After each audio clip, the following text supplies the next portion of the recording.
David Brabham earlier in the race. Man, he must have gone in there really heavy because look at the damage at the front. Let's have a look. This is the Dorman entry. It goes on a bit of a dirt excursion, and now there's a whole heap of rubbish left on the track. And whammo! Yeah, it's because he... And then crunch! Oh, car 50! Nowhere to go. How frustrating is that? How frustrating is that? Wouldn't have seen a thing, would he? No. Big cloud of dust. Happened so fast. With all that dirt and garbage all over the road, it'd be like driving on ball bearings. And Paul Wheel, hapless victim in that. He had nowhere to go with the track block. Driver change, Kelly in, Scape out, car 1 in. 44-lap stint for Mark Scape. Combination moving further and further up. Estimations on our pit smart telemetry. Nathan Pretty had no option there. He's just come around the corner, and from a grippy tarmac surface, all of a sudden he's found himself in the middle of the Bathurst rally with that much dirt on the road. Paul Wheel made it halfway up pit lane. And I guess we should make the point, Neil, that dirt is like gravel. It's like ball bearings, isn't it? You get on that, you just got no control. Rusty.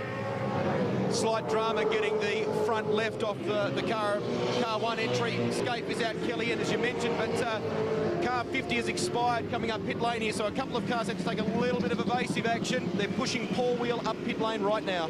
Not at a very good time either. Look at the amount of cars coming in and taking advantage of this situation.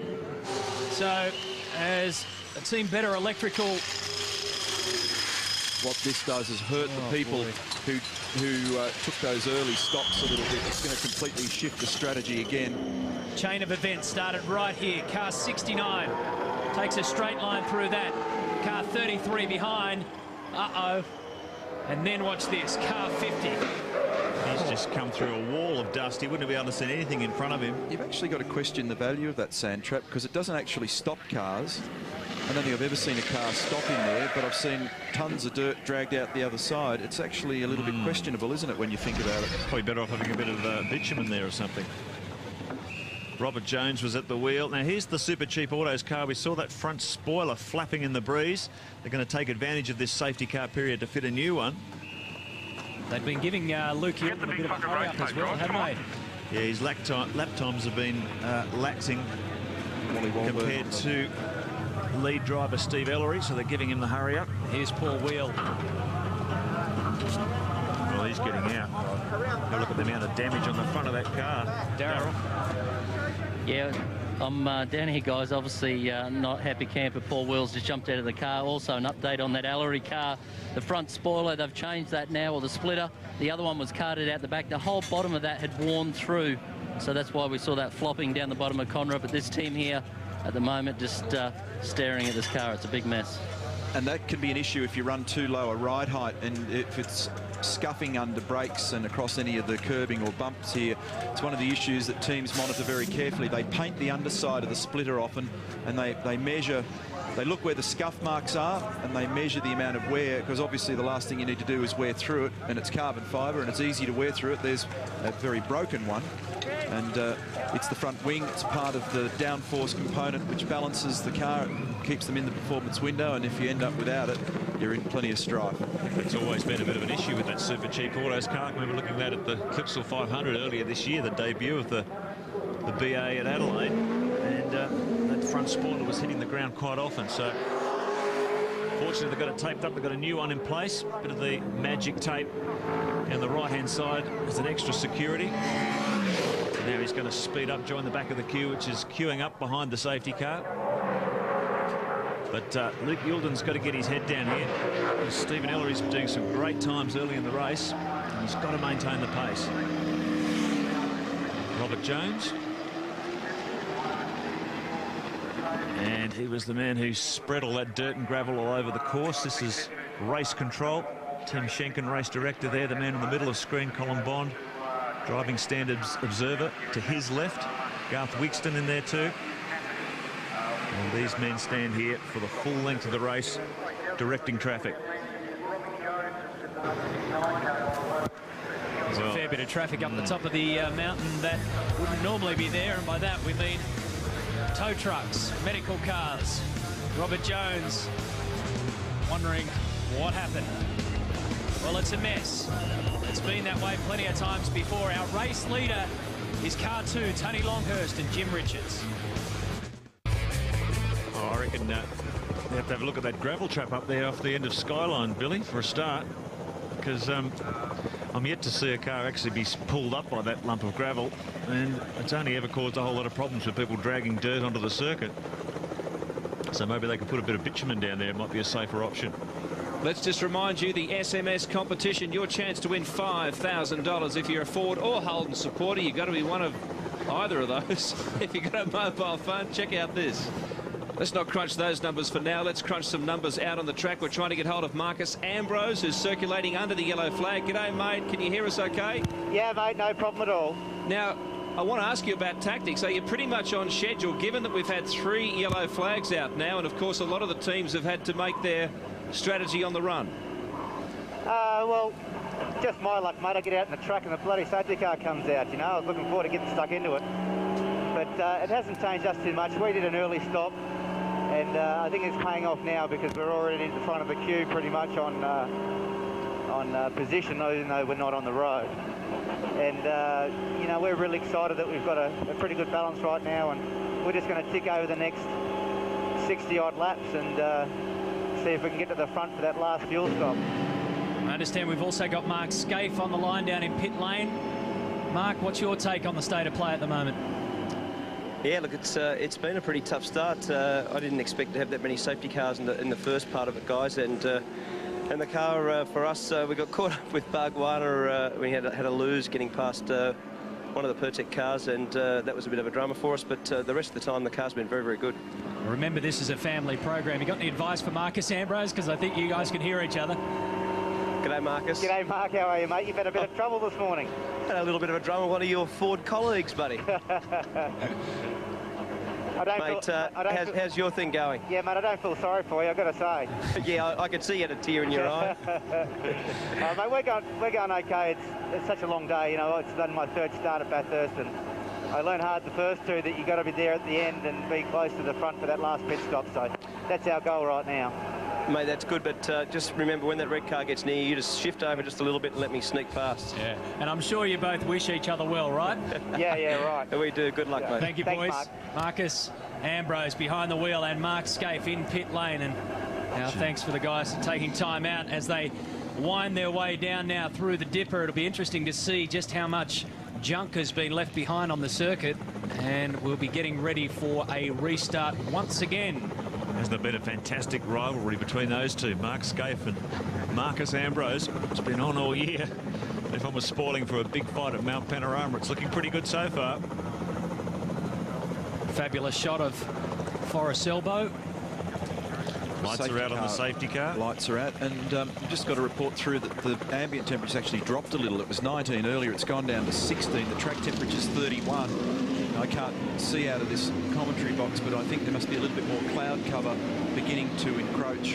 I've noticed that in the last half an hour or so, obviously up around the top of the mountain, started the day with 19 degrees ambient temperature and 26 track, and at the moment it is 16 degrees outside and 31 on the track, and you can see the regulation weather change here at Mount Panorama, and the lights are out on the Audi safety car.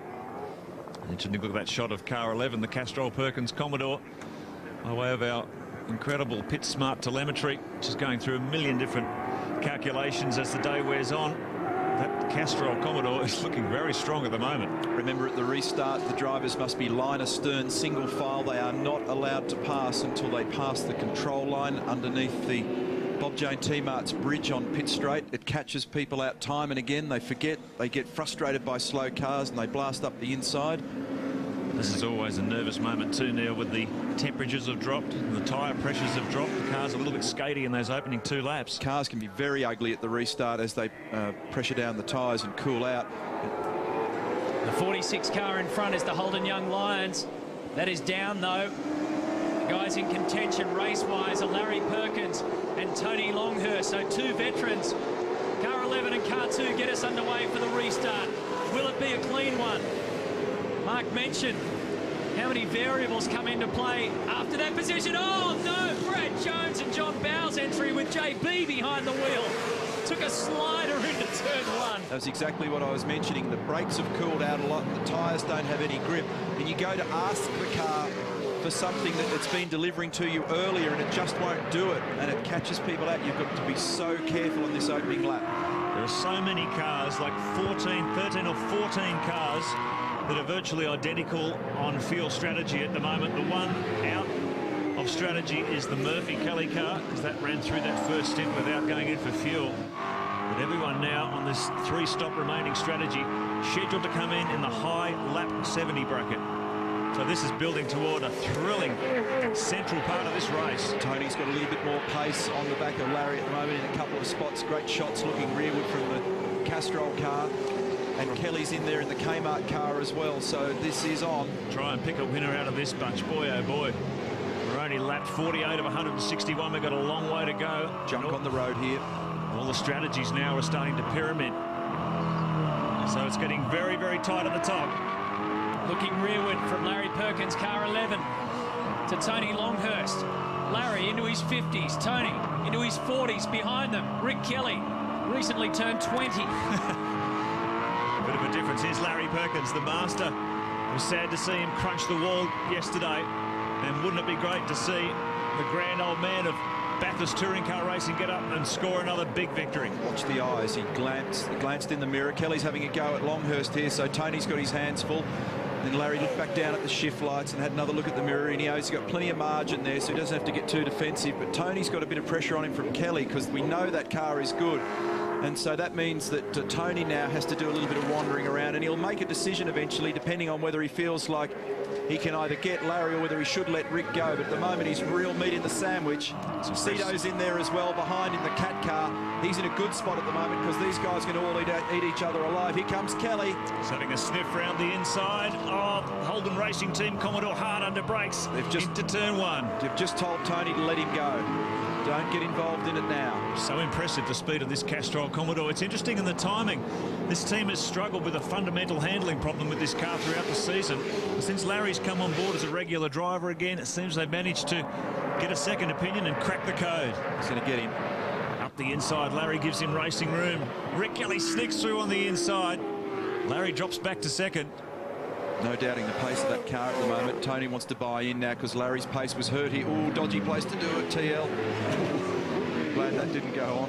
Oh, Rick Kelly went very, very deep into the cutting, didn't he? Yeah, he was way offline. I bet he absolutely took a big breath there, because he was right out near the wall. Look at Cito, he's right into this as well, and Marcus has gone with him, so this is good stuff. They've all caught up a lap after the restart. Well, the little kerfuffle at the front here has drawn these two into the game. Brake pad window is now open, ladies and gentlemen. And of this bunch, the fastest runner through the year has been this man here. Rick Kelly's been running all year, but the others are part-timing at the moment. Of course, Glenn's been out there as well. It's been a tough year for him. He's in a different car, but Marcus has certainly had great pace throughout the course of the year. And still showing the slippery surface. That striped yellow and red flag shows the drivers there are still slippery substances on the race surface as a result of Robert Jones dragging all that dirt on a few laps back.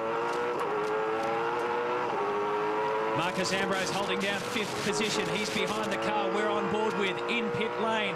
In the SBR garage is Russell Ingall, who I guess would be fairly happy. Are you, Russell? It's looking all right, you know. I mean, I'll tell you what, the first tip was a few fun and games. There was a few keen boys out there I can give you the strong tip. But look, going really well. I mean, Marcus is back in there, and considering, I mean, you got your second drivers in. You can't really call Marcus a second driver, can you? I mean, he's a man. So, I mean, we're looking pretty good, and I'm sure he'll go probably quicker than I was in the first stint. So, if he can get ahead of this bunch, pull a bit of a gap, geez, he'll be looking sharp. I'll let you get back to your monitor, because when you do, you'll see that that's exactly what's happening, mate. Marcus has grabbed hold of another position. Cheers, mate. Thanks to the enforcer. Glenn was going to go on with it there for a minute, and then he decided against